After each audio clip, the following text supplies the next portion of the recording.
हिंदवी स्वराज्य संस्थापक सिंहासनाधीशित जाणता राजा छत्रपती शिवाजी महाराज की, छत्रपती शिवाजी महाराज की जय। शिवाजी जय भवानी। शिवसेना प्रमुख मान्य बाळासाहेब ठाकरे यांचा, शिवसेना प्रमुख मान्य बाळासाहेब ठाकरे यांचा आवाज कुणाचा? एकनाथजी शिंदे आगे बढ़ो, एकनाथजी शिंदे आगे बढ़ो, एकनाथजी शिंदे आगे बढ़ो। धन्यवाद। आता मला वाटतं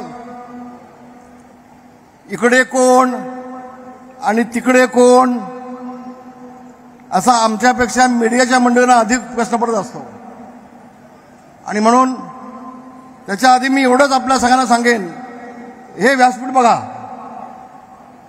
हे व्यासपीठ बघा। आता ज्यांनी सांगितलं अगे तिकडे माझा शेतकरी उद्ध्वस्त होतोय, मला तुमचं पुष्पगुच्छ गुच्छ नको, ह्या संवेदना दाखवणारे आमचे एकनाथ शिंदे, आपले ज्येष्ठ नेते मुख्य नेते एकनाथजी शिंदे आहेत, आमचे गजाभाऊ आहेत, आमचे आठसू साहेब आहेत, ही सगळी मंडळी इथं नेते मंडळी बसलेत, हे बघा व्यासपीठावरती। आणि मगाशी येता येता मी माध्यमांमध्ये पाहिलं, तिकडचं व्यासपीठ पाहिलं आणि तिकडचे नेते पाहिले, वायकर साहेब मला हसायला आलं, वायकर साहेब मला हसायला आलं। एक वेळचं ते शिवसेनेचं व्यासपीठ, कुठे दत्ताजी साळवी, कुठे दत्ताजी नलावडे, कुठे अमरराव जोशी, कुठे नवलका साहेब, कुठे वामनराव महाडिक साहेब, कुठे आमचे सरपोतदार साहेब। आणि आत्ताचं व्यासपीठ पाहिलं ते शिवाजी पार्कचं, मी वाईट वाटलं, डोळ्यातून पाणी आलं। उद्धवजी, तुम्हाला मुख्यमंत्री पदाचा हव्यास होता, हव्यास, आणि मुख्यमंत्री झालात काँग्रेससोबत जाऊन, आणि म्हणून ही मराठी माणसाची एकत्र असलेली मूठ ही फोडण्याचं पाप तुम्ही केलंय, होय तुम्ही केलंय। शिवसेना प्रमुखांच्या विचाराला तिरंदाजी दिलीत, शिवसेना प्रमुखांच्या विचाराला काळीमा फासलात आणि काँग्रेससोबत जाऊन सोनिया गांधींच्या पायावरती शिवसेना घाण ठेवली। मला अभिमान वाटतो एकनाथजी शिंदे यांचा, त्यांनी निर्णय घेतला, होय शिवसेना प्रमुखांचे विचार आम्ही खाली पडू देणार नाही, शिवसेना प्रमुखांचे विचार पुढे घेऊन गेल्याशिवाय राहणार नाही, ही भूमिका एकनाथजी शिंदे यांनी घेतली। आणि म्हणून शिंदे साहेब, आज हे सगळे शिवसैनिक आहेत ना, हे तुमच्या पाठीशी खंबीरपणे उभे आहेत। हा सगळा शिवसैनिक महाराष्ट्रातला, मुंबई ठाण्यातला फक्त, मला शिंदे साहेबांचा फोन आला, रामदास भाई संबंध महाराष्ट्रात दुष्काळग्रस्त झालाय, मोठ्या प्रमाणामध्ये पाऊस पडलाय, लाखो कुटुंब उद्ध्वस्त झालेत, आणि म्हणून हा आजचा दसरा मेळावा जर असला, आनंदाचा मेळावा असला, तर आपण सगळेजण शेतकऱ्यांच्या दुःखात सहभागी झाले पाहिजेत। आणि फक्त महाराष्ट्राचा मेळावा न घेता फक्त मुंबई ठाण्यात आपण घेऊया, मला खूप समाधान वाटलं, खूप समाधान वाटलं। संवेदना आहेत या नेत्याला। अगं मी तर म्हणेन, इथे जे सगळे दिसत आहेत ना, हे सगळे आमचे मावळे आहेत, हे सगळे भगव्या झेंड्याचे शिपाई आहेत, हे सगळे शिवसेना प्रमुखांचे कडवे सैनिक आहेत, हे सगळे छत्रपती शिवाजी महाराजांचे मावळे आहेत। इथं सगळे मावळे आहेत आणि तिथं जमलेले सगळे डोमकावळे आहेत,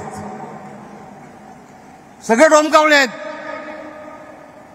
काय तुमचा कार्यक्रम काय? मराठी माणसाला संपवायचं ना, होय बांधवानो।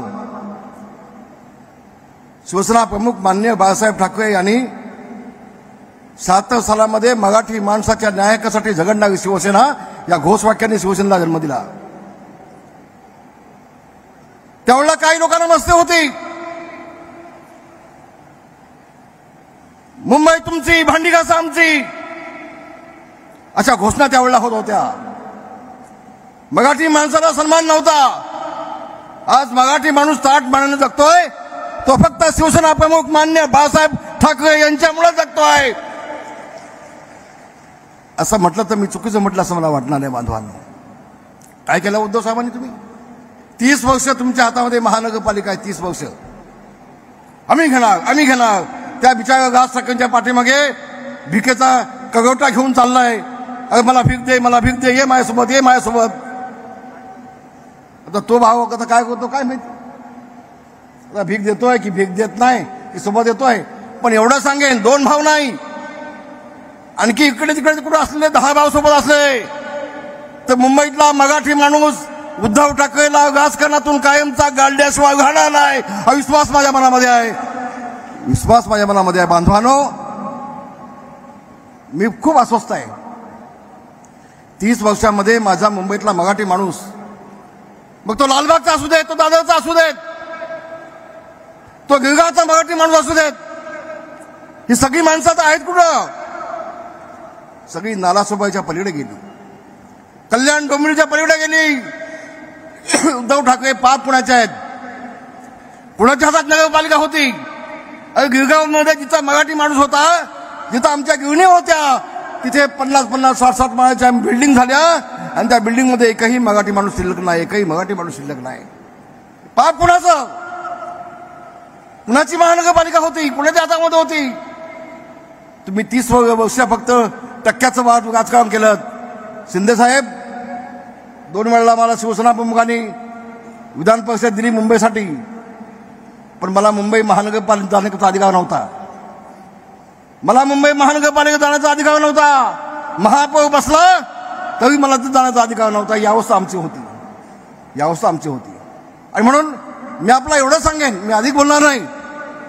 बोलणाऱ्या निवडणुकीला मी वाट पाहतोय. मुंबई महानगरपालिकेची निवडणूक कधी येते वाट पाहतोय. पण उद्धव ठाकरेंना शिवसेना प्रमुखांचं नाव घेण्याचा अधिकार आहे का? आता बाप म्हणून नाव घेऊ शकता. राजकीय दृष्ट्या म्हणतोय, सॉरी, आता पुन्हा तेवढंच मीडियामध्ये येईल. शिंदे साहेब, मला एक विनंती आहे तुम्हाला. शिवसेना प्रमुखांचं निधन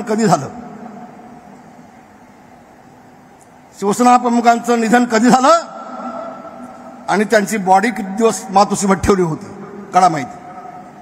जबाबदारीने बोलतोय, मोठं विधान करतोय. होय, शिवसेना प्रमुखांच्या वरती उपचार करणारे डॉक्टर आहेत. आज त्या डॉक्टरांना विचारून घ्या, डॉक्टर पकावना विचारून घ्या, 2 दिवस शिवसेना प्रमुखांची बॉडी का ठेवली होती उद्धवजींनी? तुम्ही काय अंतर्गत चाललं होतं तुमचं?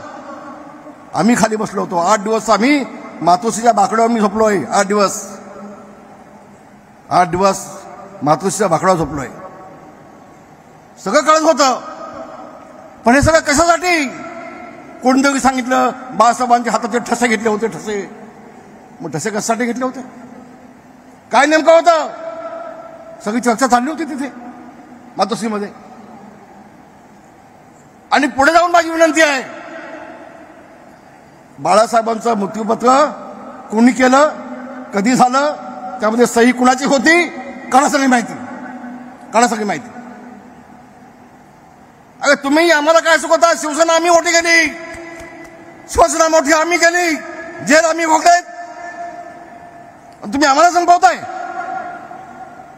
तुम्ही मनोज जोशीला संपवलीत, तुम्ही गजानन कृतिकानं संपवलीत, तुम्ही ढाकेनं संपवलीत, तुम्ही दिवाकर गावतेला संपवलीत, तुम्ही रामदास कदमला संपवलीत, तुम्ही एकनाथ शिंदेच्या पाठीमागे पडलात. अरे नेमकं तुम्हाला हवं होतं काय? ज्यांनी बाळासाहेबांना 50 वर्ष साथ दिली, त्या नेत्यांना संपवायचा विड्यासमोर उचललात बाळासाहेब गेल्यानंतर. आज यात शिवाजी पार्कमध्ये मेळावा चालू आहे.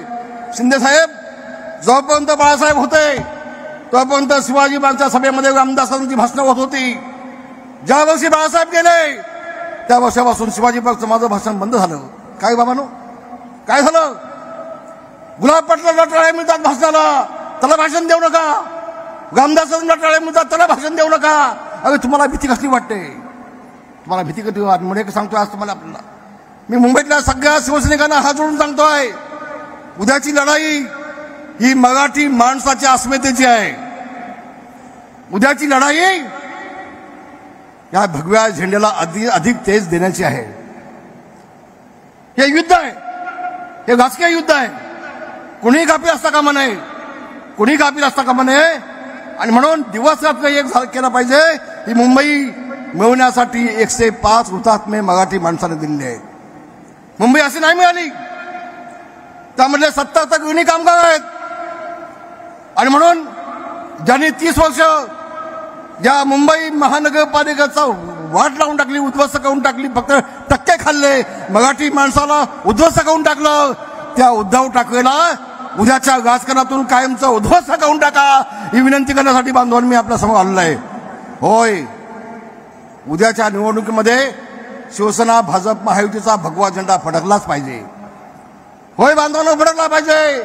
हा छत्रपती शिवाजी महाराजांचा भगवा झेंडा, आई तुळजा भवानीचा भगवा झेंडा, संत रामदासांनी छत्रपतीच्या हातात दिलेला हा भगवा झेंडा, हा शिवसेना प्रमुख मान्य बाळासाहेब ठाकरे यांचा भगवा झेंडा, हा शिवसेनेचा भगवा झेंडा, हा मावळ्यांचा भगवा झेंडा मुंबईच्या महानगरपालिकेवरती फडकलाच पाहिजे, अशी विनंती करतो आणि आपल्या सगळ्यांची गदा घेतो. धन्यवाद. जय हिंद, जय भीम, जय महाराष्ट्र.